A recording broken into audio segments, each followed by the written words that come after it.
Ақтауда заманауи аялдама іске қосылды. Бұған дейін қала әкімдігі шаһарда халықтың күнделікті өмір сапасын жақсарту мақсатында кәсіпкерлермен бірлесіп аялдама салу жұмыстары басталғанын хабарлаған еді. Қазір қала бойынша көлік тоқтайтын орындарды салу жұмыстары қарқынды жүргізіліп жатыр. Өздеріңіз білесіздер, Ақтау қаласында аялдама, сосын барып әжетханалар үлкен проблема. Соны біздер ойлана келе қалай шешеміз деп бизнесмендерге ұсындық.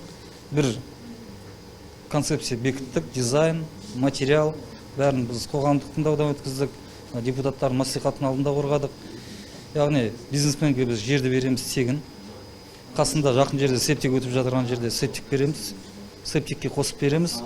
Сосын осында аялдама салады. Бұның бәрінің размерлері бәрі бірдей қала бойынша.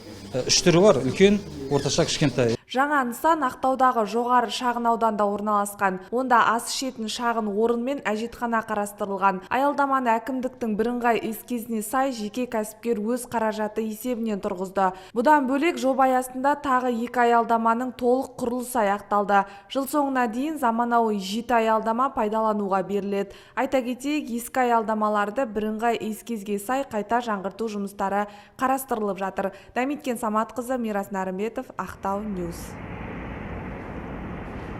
От слов к делу. Областной центр комплектуется новыми остановками общественного транспорта. Это первая ласточка из 10 новых остановок.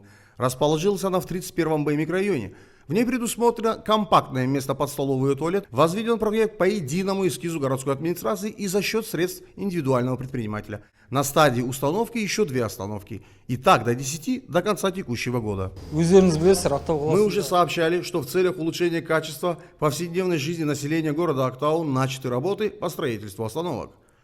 Они проводятся совместно с бизнес-сообществом. Сейчас идет их установка. Если старые остановки не имели надлежащих условий касательно погодных условий, то новые укомплектованы необходимыми системами. Стоит отметить, что помимо улучшения условий для пассажиров создаются устойчивые опоры для развития малого бизнеса. Нельзя не отметить вполне приемлемый урбанистический дизайн остановок, которые мягко вписываются в общий архитектурный ансамбль. Не забыли и про качество, доступность, долговечность и износостойкость используемых стройматериалов. Руслан Агаев, Абай Женесбаев, Актау Ньюс.